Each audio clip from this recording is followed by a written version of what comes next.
Hi friends, this is how to use the Herzog's coffee bar. Down here this is the whole setup, right? Okay. Down here is the bottom cupboard. That's where you're gonna find all the beans and extra syrups, and there's also a big coffee pot in there if you were to need it. Any gadgets that you might need for the coffee bar would be in here. So there's always gonna be decaf and normal. Okay, to start off, we're gonna turn on the machine, so you can just press any button and it will turn it on. And so this is the one that you'll put the coffee in, this portafilter. But I used one in the drawer as all the supplies. This one, it just doesn't have a bottomless thing. So anyway, I put this on and I don't put any coffee in it, and I just run one shot through, and that's supposed to heat up the machine a little bit better. So while you're working on that, while you're working on the beans, you can pull one shot of just water to make it get hot. This thing over here, right here, is a scale, so you can pull it forward to make it easier. But here's the scale. I'll just show you. On the bottom right here, you just press it down to turn it on. It'll turn on. This is not going to be right because I'm holding it up, but if you lay it down flat and turn it on, then it will automatically be at 0. So you want to do that with the cup on top, so you can press it again to put it back to 0. So now it's zeroed out with the cup on top of it. So what I do is measure 16.5 grams of beans. So I'm making a decaf latte right now, and pour some in. You can make sure you wash your hands, but you can use your fingers to get some out. So now we're at 16.5 beans. And so this little thingy, it's usually sitting here, or it might be in the supplies thing, but it twists like so. Twist. And it's just water. So you spray the beans with some water, like 2 or 3 squirts, and that helps it not go everywhere when you put these in the grinder. So this is the grinder here, and pour the beans in, put this underneath, put the lid back on, and then the side right here has a lever. You can see it, and you just flip it on.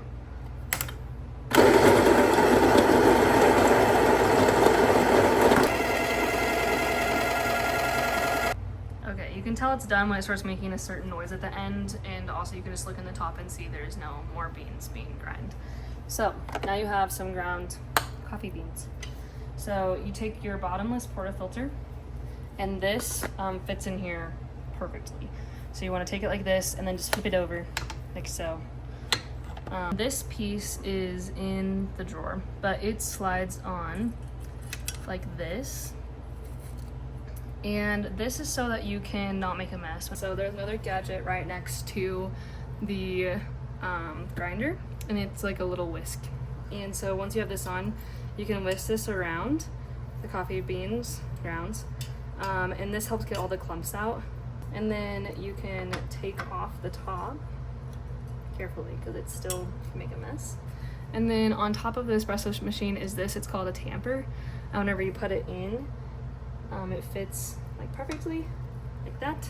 And then you want to just press down as far as it'll let you press down. There's a spring in it to like only press 30 pounds of pressure, and that's how much you need for espresso. So now that you've pressed it down, you have this ready to go into the espresso machine.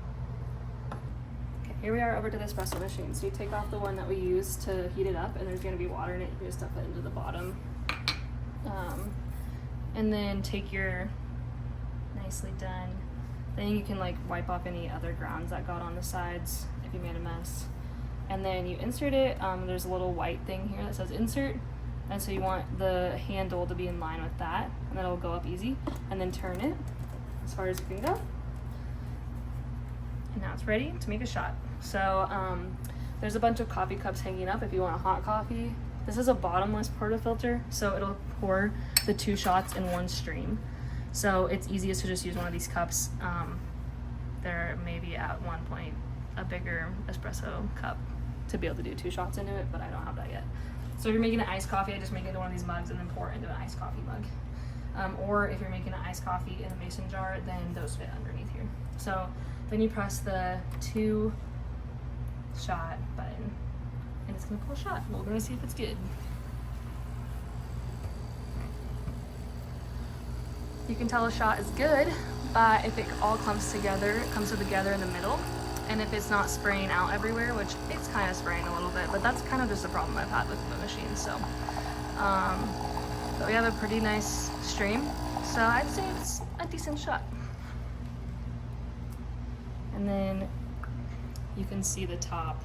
It has a little bit of like crema, is what it's called, and so it was a pretty good one. It's still sprayed a little bit, so it's not quite as good. I don't know how to make it better. It's really just trial and error, so this is my best guess.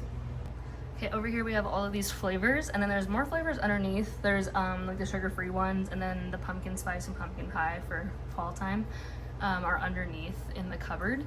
But these pumps pump out really small, I would say. So I usually do like 6, and I don't like it super sweet. So it's really not sweet. You might have to do a lot. So put the flavor in.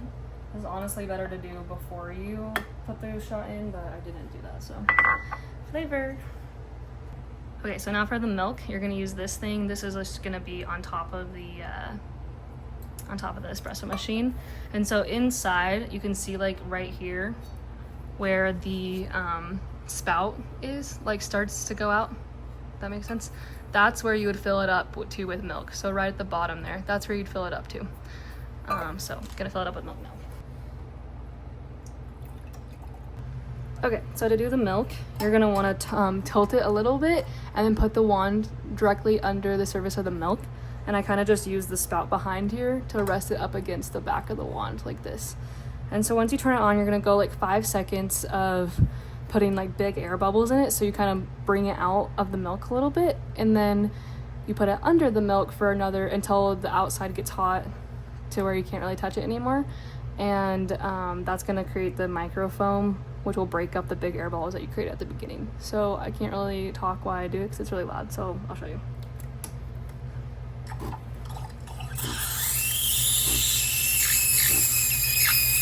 So you want it to create this vortex first, and then put some big air bubbles in it.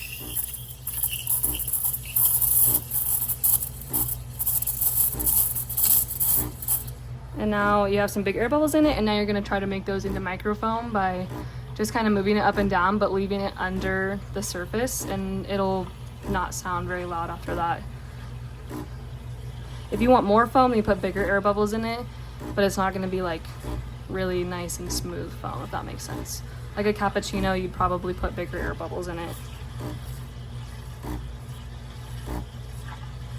So it's pretty hot to touch, so you just press it to turn it off, and you wait till it's done making any noises to make sure that it's off before you take the milk out.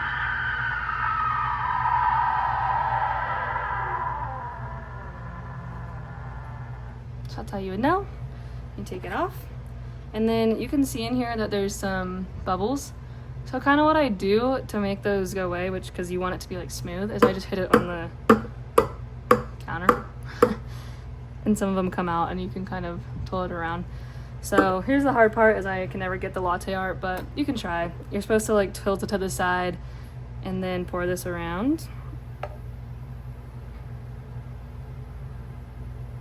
And I don't really know how to get the latte art to form. So there's just the foam on top. Ta-da! There's a latte.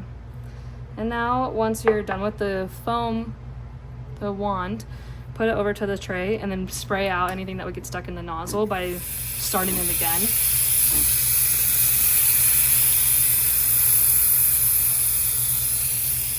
So there's that, and then you would get a wet rag from the sink and wipe off the dried milk on the wand spout. And there's a little crevice on the side, so make sure that any dried milk comes off from that too.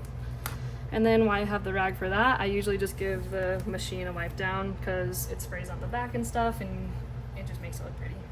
So wipe down all the coffee, and then you can take the tray and just dump it out and rinse it in the sink. Rinse this, remember? And now it's ready for the next person.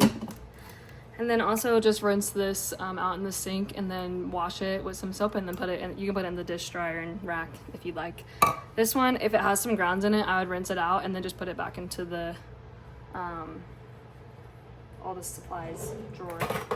The tamper also gets grounds on it, so I would also rinse that in the sink, and then I usually set that on top of the espresso machine. Okay, so now all that's left is to do a quick wipe down and put the beans away. So just make sure you're putting everything away that goes to it. This little cup can sit back on the scale. It could go back there. Washing this.